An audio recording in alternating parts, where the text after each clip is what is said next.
Hello good morning students. आज का जो चैप्टर हमारे पास है वो हमारे पास रिलेटेड है सरफेस के ऊपर। सरफेस हमारे पास क्या होता है? सरफेस हमारे पास इस टाइप का फंक्शन है phi X Y Z is equal to C. ये सरफेस हमारे पास दिया हुआ है। अगर मान लीजिए हमें इस सरफेस के ऊपर हमें फाइंड आउट करना हो नॉर्मल, तो इस सरफेस की नॉर्मल क्या होगी हमारे पास? डेल फाई, यानी कि ग्रेडियंट ऑफ फाई। तो ये हमारे पास कोई फाई क्या है? स्केलर पॉइंट फंक्शन है। इसके लिए हम क्या करेंगे? इसका ग्रेडियंट फाइंड आउट कर लेंगे। तो वो ग्रेडियंट ऑफ फाई क्या होगा? इस सरफेस के ऊपर इसकी नॉर्मल हो जाएगी। तो एक तो आपको ये बात ध्यान में रखनी है। नेक्स्ट हमारे पास आ जाता है जो इम्पोर्टेंट है, वो है directional derivative of scalar point function. अगर हमें डायरेक्शनल डेरिवेटिव फाइंड आउट करना है तो हम कैसे फाइंड आउट करेंगे? सिंपली मेथड हमारे पास क्या रहेगा? सबसे पहले तो हमें ये देखना है कि डायरेक्शनल डेरिवेटिव जो हमें फाइंड आउट करना है किस डायरेक्शन में फाइंड आउट करना है। तो उस डायरेक्शन का क्या ले लेंगे? यूनिट वेक्टर ले लेंगे। क्या ले लेंगे? उसका यूनिट वेक्टर ले लेंगे। आफ्टर दैट क्या करेंगे? हम क्या फाइंड आउट करेंगे? Del of phi find out करेंगे। तो देखिए हमारे पास यहाँ पे एक थ्योरम दिया है, the directional derivative of scalar point function phi at the point this in the direction of A. तो इस डायरेक्शन के अंदर क्या होगा? डी फाई ओवर में D S is equal to del phi. Del phi क्या होता है हमारे पास? डेल फाई हमारे पास क्या होता है? सरफेस के ऊपर नॉर्मल, और इसका dot product with A cap. A cap यानी कि जिस डायरेक्शन में हमने फाइंड आउट करना था, तो इसको बोलते हैं हम डायरेक्शनल डेरिवेटिव। ओके, तो ये हमारे पास है, इसका थोड़ा ध्यान रखेंगे हम। नेक्स्ट आ जाता है हमारे पास show that the gradient of phi is a vector whose direction of which the maximum value. यानी कि अगर हमें कोई किसी ग्रेडियंट ऑफ फाई वेक्टर की हमें किसी डायरेक्शन के अंदर हमें क्या फाइंड आउट करनी हो? मैक्सिमम वैल्यू फाइंड आउट करनी हो, तो डी फाई ओवर में डी एस से निकालेंगे हम। तो एक आगे नेक्स्ट हमारे पास है एक और मेन जो रिजल्ट है हमारे पास। एक तो हम फाइंड आउट करेंगे find the equation of normal. एक तो इक्वेशन आपको पता होनी चाहिए नॉर्मल, इक्वेशन ऑफ नॉर्मल की इक्वेशन ऑफ द कोफिशिएंट। ये हमारे पास ये है, आपको ध्यान में रखनी है।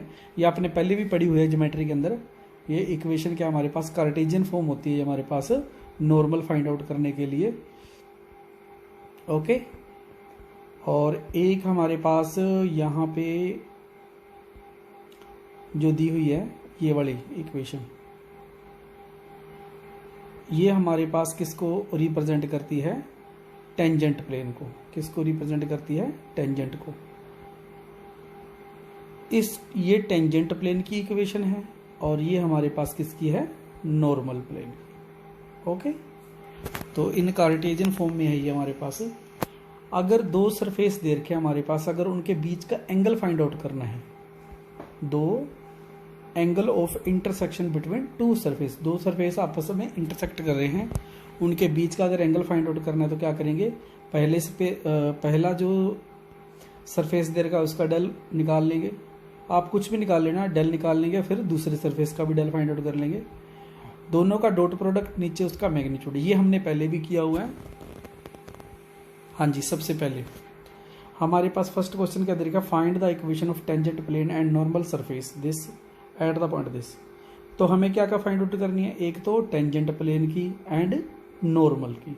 तो टेंजेंट और नॉर्मल की मैंने आपको बताई थी इक्वेशन क्या होती है। जो टेंजेंट की इक्वेशन होती है, इक्वेशन ऑफ टेंजेंट, वो होती है x माइनस का x1 करली फाई ओवर में करली x, y माइनस का y1। तो हमें यहाँ पर तो पॉइंट पुट करने हैं। पॉइंट इन्होंने दे रखे हैं 4 0 3, तो 4 0 और 3 वैल्यू रहेगी सिर्फ किसकी? करली फाई ओवर में करली x, करली फाई ओवर में करली y, करली फाई ओवर में करली z। तो वो हम कहाँ से फाइंड आउट कर रहे हैं? इन्होंने फाई फंक्शन, हम ये जो सरफेस दिया है वो उसको मान लेंगे। तो इस सरफेस से हम क्या फाइंड आउट करें? करली फाई ओवर में करली एक्स, करली फाई ओवर में करली वाई, करली फाई ओवर में करली जेड। एट द पॉइंट 403 के ऊपर एक्स वाई और जेड की वैल्यू पुट कर देंगे इसके अंदर। तो यहां पर पॉइंट पुट करने के बाद हमारे पास ये जो इक्वेशन आई है सोल्व करने के बाद ये क्या है, equation of tangent at the point 403। दूसरा हमारे पास है, ये होती है इक्वेशन ऑफ नॉर्मल की। तो वही same to same x minus का x1 है, x1 की जगह पे क्या आ जाएगा 4, तो पॉइंट दिया हुआ हमें 403 और नीचे हमारे पास इसके डेरिवेटिव हमने पहले से निकाल रखे हैं, पुट कर देंगे वैल्यू। तो ये हमारे पास इक्वेशन आ गई। तो ये जो इक्वेशन हमारे पास किसकी आ गई, नॉर्मल की। तो नेक्स्ट हमारे पास देखिए क्या है, find the unit normal vector to the surface this at the point this. तो unit normal vector find out, आप पहले क्या करो, नॉर्मल वेक्टर फाइंड आउट करो। तो नॉर्मल कैसे फाइंड आउट करोगे, इस सरफेस को पहले इसकी इक्वेशन को लिख लेंगे सरफेस की फॉर्म में, phi is equal to this, इसका डेल लीजिए। तो ये डेल क्या होगा हमारे पास, ये इसकी नॉर्मल को रिप्रेजेंट करेगा, del phi is normal to the surface जो हमारे पास ये प्रोवाइड करके फाई। तो ये हमारे पास क्या होगी, और इन्होंने दे रखा था कि एट द पॉइंट 1 1, तो हम क्या करेंगे एक्स वाई और जेड की वैल्यू यहाँ पे 1 1 1 पुट कर देंगे। इतना हो जाने के बाद इन्होंने कहा था यूनिट नॉर्मल फाइंड आउट करना। तो यूनिट अगर नॉर्मल फाइंड आउट करना तो यूनिट वेक्टर ही होता है हमारे पास, यूनिट नॉर्मल भी। तो क्या होगा, डेल फाई ओवर में मैग्नीट्यूड ऑफ डेल। तो यहाँ पर हमने क्या फाइंड आउट कर लिया, इसका मैग्नीट्यूड, उसको डिवाइड कर दिया। तो unit normal vector to the surface ये हमारे पास आ गया। थर्ड में हमारे पास find the directional derivative of this, इसका डायरेक्शनल डेरिवेटिव फाइंड आउट करना है।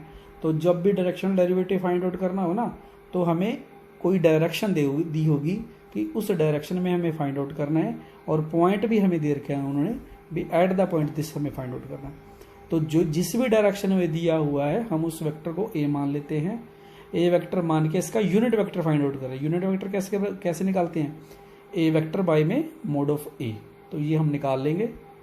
अब बात करते हैं क्या, जो हमारे पास इन्होंने सरफेस दिया हुआ है, ओके। तो ये जो हमारे पास दे रखा है, इसको क्या कर रही है, फाई के बराबर है हमारे पास, इसका डेल फाई निकालेंगे। तो डेल फाई क्या होता है हमारे पास, इस सरफेस के ऊपर नॉर्मल हो जाएगी। तो यहाँ पर देखिए डेल फाई, देखो ग्रेडियंट ऑफ फाई लिख रखा है, वाई लिख रखा है ना फाई। तो ग्रेडियंट ऑफ फाई मतलब फाई जो स्केलर पॉइंट फंक्शन है ना, इसलिए हम ग्रेडियंट राइट कर सकते हैं इसको। तो इसलिए इन्होंने यहाँ पे इसका डेरिवेटिव फाइंड आउट कर लिया, कर ली फाई ओवर में कर लिया एक्स, उसको डेरिवेटिव करते जाओ आपके पास जो फंक्शन है with respect to x y और जेड तीनों में, पॉइंट पुट कर देंगे। पॉइंट पुट करने के बाद हमारे पास ये वैल्यू आ गई। अब हमें क्या फाइंड आउट करना था, रिक्वायर्ड डायरेक्शन डेरिवेटिव क्या होता है, ग्रेडियंट ऑफ फाई इनटू में ए कैप यूनिट वेक्टर, जिस डायरेक्शन में हमने फाइंड आउट करना था। तो ये तो हमारे पास सेम हो गया ना, ये वाली वैल्यू हम सेम पुट कर देंगे इसके अंदर। तो डॉट प्रोडक्ट करने के बाद हमारे पास आ गई वैल्यू ये को मिला करके। फिफ्थ में देखिए हमारे पास क्या दे रखा है, in what direction from the point this, यानी कि इन वट किस डायरेक्शन में, from this point is directional derivative of this is maximum. किस डायरेक्शन में हमें क्या करना है, वो डायरेक्शन फाइंड आउट करनी है इस पॉइंट से जिसके लिए from this directional derivative of the is directional derivative this maximum हो। Also find the maximum value of directional derivative. तो सबसे पहले हम क्या करेंगे, जो भी हमारे पास सरफेस दिया हो उसका ग्रेडियंट फाइंड आउट कर लेंगे। ग्रेडियंट फाइंड आउट करेंगे तो हमारे पास जो पॉइंट दे रखा है वो पुट कर देंगे। जो ग्रेडियंट ऑफ फाई होता है वही हमारे पास वो वेक्टर होता है जिसके लिए हमारे पास उसकी डायरेक्शनल डेरिवेटिव क्या मिलता है, मैक्सिमम मिलता है। तो directional derivative maximum in the direction this, del of phi वही वेक्टर है हमारे पास। मैक्सिमम वैल्यू फाइंड आउट करनी है तो इस जो वेक्टर है उसका मैग्नीट्यूड आप फाइंड आउट कर दोगे तो हो जाएगा हमारे पास maximum value of directional derivative. Next हमारे पास है सेम, थोड़ा सा लिखा डिफरेंट है, what is the greatest rate of increase, इसका इंक्रीज रेट निकालना है एट द पॉइंट दिस। तो जब भी हमारे पास इस फॉर्म में दिया हो तो इसको लेट कर लेंगे, डेल यू निकाल लेंगे, इसका डेल यू निकालने के बाद पॉइंट निकाल लेंगे। तो पॉइंट निकालने के बाद एक्चुअली क्या है, इस डायरेक्शन के अंदर इसकी जो वैल्यू है हमारे पास ग्रेटेस्ट रेट पे इंक्रीजिंग होगी, तो क्या करेंगे हम, इसका मैग्नीट्यूड फाइंड आउट करेंगे, हम वैल्यू फाइंड आउट कर सकते हैं। डेल यू का मैग्नीट्यूड जो हमारे पास क्या देगा, ग्रेटेस्ट रेट ऑफ इंक्रीज देगा हमारे पास।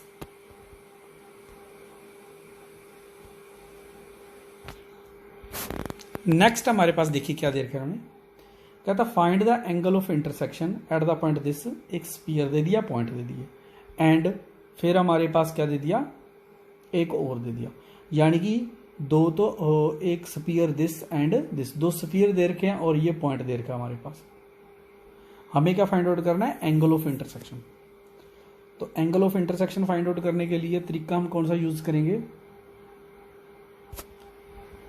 क्या करेंगे, इसकी हम नॉर्मल फाइंड आउट करेंगे, पहले सर्कल की, दूसरे सर्कल की नॉर्मल फाइंड आउट करेंगे। ओके, दोनों सर्कल की जब नॉर्मल फाइंड आउट हो जाएगी तब हम क्या करेंगे, उन दोनों के बीच का क्या फाइंड आउट करेंगे, एंगल फाइंड आउट करेंगे एट द पॉइंट 4, 3, 2 के ऊपर।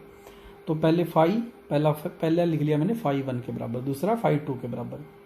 तो क्या करो, पहले का डेल फाई निकालो, दूसरे का डेल फाई निकालो। ये हमें क्या देंगे, हमारे पास ये नॉर्मल होती है हमारे पास, इस सरफेस के ऊपर क्या है, del phi 1 is normal vector हो गया हमारे पास एट द पॉइंट 4, 3, -3 और 2। ये पॉइंट हमें दे रखे हैं ये। तो नेक्स्ट हमारे पास देखिए क्या है, del phi 1 is equal to curly phi 1, ये हमारे पास होगी वैल्यू। ओके, डेल फाई 1 और डेल फाई 2 निकल गए, पॉइंट निकल गए, पॉइंट पे हम वैल्यू निकाल ली हमने डेल फाई 1 और डेल फाई 2 की। एंगल फाइंड आउट करने के लिए क्या करेंगे, वही कोस थीटा, फार्मूला लगा दिया, cos theta is equal to क्या होगा, फर्स्ट का सेकंड का नॉर्मल और नीचे उनके क्या आ जाएंगे, मोड आ जाएंगे, यानी कि मैग्नीट्यूड। तो इसको आगे सिंप्लीफाई करना है, सिंप्लीफाई करने के बाद हमारे पास वैल्यू आ गई ये। तो ये हमारे पास क्या होगा, रिक्वायर्ड एंगल हो गया। Given the curve of intersection this, दो कर्व दे रखे हमारे पास, this one and this one. Find the tangent line at the point this, तो हमें क्या फाइंड आउट करनी है, इस पॉइंट के ऊपर टेंजेंट लाइन फाइंड आउट करनी है। ओके, तो सबसे पहले इक्वेशन ऑफ टेंजेंट लाइन हमें पता होनी चाहिए कौन सी है। ओके, तो उसी हिसाब से फिर अपन करेंगे। तो डेल फाई और डेल साई दोनों, इसको और इसको दोनों को, सरफेस को राइट कर लिया मैंने, दोनों का डेल फाइंड आउट कर लो। ये डेल क्या होता है हमारे पास, इसकी नॉर्मल हो जाएगी। ओके, तो पहली नॉर्मल है उसको लिख दिया मैंने n1, n1 is the normal to the surface this at the point, उन्होंने पॉइंट हमें दे रखे थे, तो ये हमारे पास वैल्यू आ गई। दूसरे सरफेस की नॉर्मल को लिख दिया मैंने n2, n2 लिखने के बाद मैंने क्या किया, eight the point find out कर ली वैल्यू। अब इन दोनों का क्रॉस फाइंड आउट किया, इन्होंने क्यों क्रॉस फाइंड आउट किया है, क्योंकि दोनों की जो नॉर्मल है हमारे पास, उनका जो हमारे पास क्या करेंगे, उन दोनों नॉर्मल के जो प्लेन बन रहा है उसके परपेंडिकुलर जो वेक्टर होगा वो कौन सा होगा, n क्रॉस n2 होगा। क्यों, क्योंकि हमारे पास इन्होंने क्या दिया हुआ था, given the curve of intersection of this find the tangent line at the point. तो हमें क्या फाइंड आउट करनी थी, टेंजेंट लाइन फाइंड आउट करनी थी। तो टेंजेंट फाइंड आउट करने के लिए क्या करते हैं, इन दोनों का क्रॉस निकाल लेते हैं। तो ये at as tangent line at the point this is perpendicular to n1 and n2, obviously बात है, और which is parallel to n cross n2। तो tangent line at the point this parallel to this, तो बस हमारे पास point भी मिल गए और वो वेक्टर भी मिल गया हमारे पास। तो इक्वेशन ऑफ टेंजेंट क्या कहती है, x माइनस x1, यानी कि पहला पॉइंट आ गया, y माइनस y1 दूसरा, z माइनस z1 तीसरा, और डिवाइड में इसके कोफिशिएंट आ जाएंगे। ओके, तो ये हमारे पास क्या होगी, इक्वेशन ऑफ टेंजेंट लाइन होगी। ओके, नेक्स्ट ये आपको बाद में करवाएंगे क्वेश्चन, 8th क्वेश्चन है ये हमारे पास। 9th क्वेश्चन देखिए, find the directional derivative of function this at the point this along the line making 30 degree with positive direction of x axis. Okay, तो पहला तो काम हमारे पास क्या हो गया, इसका डायरेक्शनल डेरिवेटिव कैसे फाइंड आउट करेंगे, डेल फाई निकाल लेंगे हम। डेल फाई कहाँ पे फाइंड आउट करना है, एट द पॉइंट 0, 1 पे वैल्यू फाइंड आउट कर लेते हैं अपन। यहाँ पे x की वैल्यू 0 और y की वैल्यू 1 पुट करने के बाद हमें क्या मिला, सिर्फ i, यहाँ पे सिर्फ i वैल्यू आ गई। अब if a cap is the unit vector along the line AB making 30 degree angle with this, तो आपने पढ़ा होगा इसको, क्या होता है, A vector is equal to cos of 30 degree plus sine of 30 J, यानी कि हमारे पास कोस 30 और साइन 30 पे वैल्यू क्या आती है, ये वाली वैल्यू होती है हमारे पास। तो डायरेक्शनल डेरिवेटिव क्या होगा, इसका यूनिट वेक्टर के साथ इसका डॉट प्रोडक्ट निकाल लेंगे, वही हमारे पास क्या होगा, इसका डायरेक्शनल डेरिवेटिव। थर्ड आगे नेक्स्ट क्या है, find the directional derivative this, यानी कि एक इसका डायरेक्शनल डेरिवेटिव फाइंड करना है at the point this in the direction normal to the surface this. तो थोड़ा सा ध्यान से देखो, इसमें नॉर्मल टू द सरफेस जो कि इस वेक्टर के नॉर्मल होगी। तो हम क्या करते हैं, इनको सपोज कर ले, let the equation of the surface be phi. ये हमने इक्वेशन को सपोज कर लिया फाई के बराबर। डेल फाई निकालेंगे तो इसकी क्या निकल जाएगी, नॉर्मल निकल जाएगी। डेल फाई निकल गया एट द पॉइंट माइनस, इन्होंने पॉइंट दे रखे हमें, पॉइंटों पे निकाल लेंगे। A vector normal to the surface this, A vector is equal to del of phi. वो मान लो आप डेल फाई लिखना चाहो तो डेल फाई लिख लो, ए वेक्टर में अलग से कन्वर्ट करना चाहो तो अलग से कर सकते हो। एट द पॉइंट निकाल लिया हमने वैल्यू। क्या निकालेंगे, इस डायरेक्शन में फाइंड आउट करनी है ना, तो हम क्या करते हैं, इसका यूनिट वेक्टर फाइंड आउट करते हैं। यूनिट वेक्टर क्या होता है, ए का unit vector is equal to a vector by में मैग्नीट्यूड ऑफ ए वेक्टर। एक हमारे पास दे रखा है phi is equal to 3y square plus y z cube. Directional derivative phi in the direction of a vector, del phi into में a क्या, तो यही होगा फार्मूला, यही था हमारे पास, डेल फाई इंटू में ए। तो डेल फाई की वैल्यू आ गई, डॉट में ए आ गया।